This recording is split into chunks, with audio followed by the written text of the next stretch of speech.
ಪಾದಯಾತ್ರೆ ಮಾಡ್ಕೊಂಡು ಚಾಮುಂಡಿ ಬೆಟ್ಟಕ್ಕೆ ಚಾಮುಂಡಮ್ಮನ ಕರ್ಕೆ ಹೊತ್ಕೊಂಡಿದ್ದೀವಿ. ನಮ್ಮ ಡಿ ಕೆ ಶಿವಕುಮಾರ್ ಅವ್ರು ಗೆಲ್ಲಬೇಕು ಅಂತ, ಸುರೇಶ್ ಅವ್ರು ಗೆಲ್ಲಬೇಕು ಅಂತ. ಅದು ಚಿಕ್ಕವರು ಪುಟ್ಟವರು ಎಲ್ಲ ಬಂದಿದ್ದಾರೆ ಕಾಂಗ್ರೆಸ್ ಗೆಲ್ಲಿ ಅಂತ. ಕಾಂಗ್ರೆಸ್ ಏನಕ್ಕೆ ಗೆಲ್ಲಬೇಕು ಅಂದರೆ ನಮ್ಮಂಥ ಗದ್ದಾ ಹೊಲ ಇಲ್ಲದೆ ಇರೋರ್ಗೆ ಮಹಿಳೆಯರಿಗೆ ಎರಡು ಸಾವಿರ ರೂಪಾಯಿ ತಿಂಗಳಿಗೆ ಒಂದ್ಸರಿ ಆಗ್ತಾ ಇದ್ದಾರೆ. ಆ ತಿಂಗಳಲ್ಲಿ ಕೊಡುವಂಥದ್ದು ನಾವು ರೇಷನ್ನು ಕಾಳು ಕಡ್ಡಿಯ ತಗೊಂಡು ಮನೆ ಮೇಂಟೈನ್ ಮಾಡ್ಕೊತಾ ಇದೀವಿ. ಬಡವ್ರಿಗೆ ಇವರು ಮಾಡಿರೋದು ತುಂಬ ಅನುಕೂಲ ಮಾಡೋರ ಸರ್.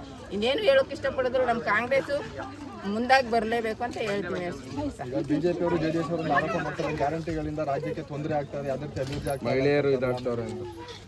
ಏನು ನಮ್ಮ ರಾಜ್ಯಕ್ಕೆ ಏನು ತೊಂದರೆ ಐತೆ? ಈ ಬಿಜೆಪಿ ಇದ್ರಿಂದಲೇ ನಮ್ಗೆ ತೊಂದರೆ ಐತೆ ಇರೋದು. ಮಹಿಳೆಯರು ಗದ್ದ ಹೊಲ ಇರೋರಿಗೆ ಅವರ ಮಾಡ್ಕೊಡ್ತಾರೆ, ಗದ್ದ ಹೊಲ ಇರೋರಿಗೆ ಏನು ಅವರ ಕೊಟ್ಟವ್ರೆ ನಮ್ಗೆ. ರೈತರಿಗೆ ಹೆಲ್ಪ್ ಮಾಡ್ತಾರೆ. ಈಗ ನಮ್ಮ ಊಟಕ್ಕೂ ಕಷ್ಟ ಆಗಲ್ಲ, ಜಾಗನೂ ಇಲ್ಲ, ನಮ್ಗೇನು ಹೆಲ್ಪ್ ಮಾಡಿಕೊಟ್ಟಾರೆ? ತಿಂಗಳಿಗೆ 2,000 ರೂಪಾಯಿ ಯಾರು ಕೊಡ್ತಾರೆ? ಅದ್ರಲ್ಲಿ ನಾವು ಮನೆ ಮೇಂಟೈನ್ ಮಾಡ್ಕೊ ಹೋಯ್ತಾವೆ. ಈಗ ಕುಡ್ತಿರ್ ಗಂದಿರ್ ಕಟ್ಕೊಂಡು ಅದ್ವಿಲ್ಲೇನು ಮಕ್ಳು ಅದು ಕೊಟ್ಟಾರು ಮನೆ ಮೇಂಟೈನ್ ಮಾಡ್ಕೊ ಹೋಯ್ತಾ ಇದೀವಿ ನಾವು.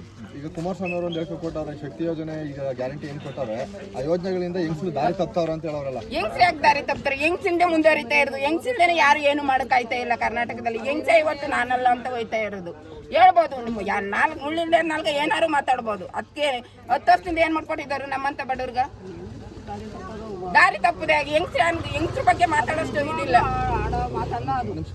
ಹೆಂಗ್ಸ್ರ ಬಗ್ಗೆ ಹೆಂಗ್ಸ್ರು ಯಾರು ದಾರಿ ತಪ್ತಾ ಇಲ್ಲ. ಮಂತ ಪಾಪ 2,000 ರೂಪಾಯಿ ಕೊಡ್ತಾರೆ. ಒಂದು ದೇವ್ರು ಒಂದು ಹೇಗೆ ಮಾಡ್ಕೊಂಡು ಬಂದವ್ರ ಮಕ್ಕಳಿಗೆ ಒಂದು ಪೆನ್ ತಗೊಳಕ್ಕೂ ನಾವು ಗಂಡರು ಕೇಳ್ಬೇಕಾಯ್ತು. ಇವು ಅವ್ರು 2,000 ರೂಪಾಯಿ ಆಗ್ತಿರೋದಕ್ಕೆ ಪೆನ್ನಾರು ತೆಗೆದುಕೊಡ್ತೀವಿ, ಬುಕ್ನಾರು ತೆಗೆದುಕೊಡ್ತಾ ಇದ್ದೀವಿ ನಾವು ಹೆಂಗ್ಸ್ರು ಯಾರು ದಾರಿ ತಪ್ತಾ ಇಲ್ಲ.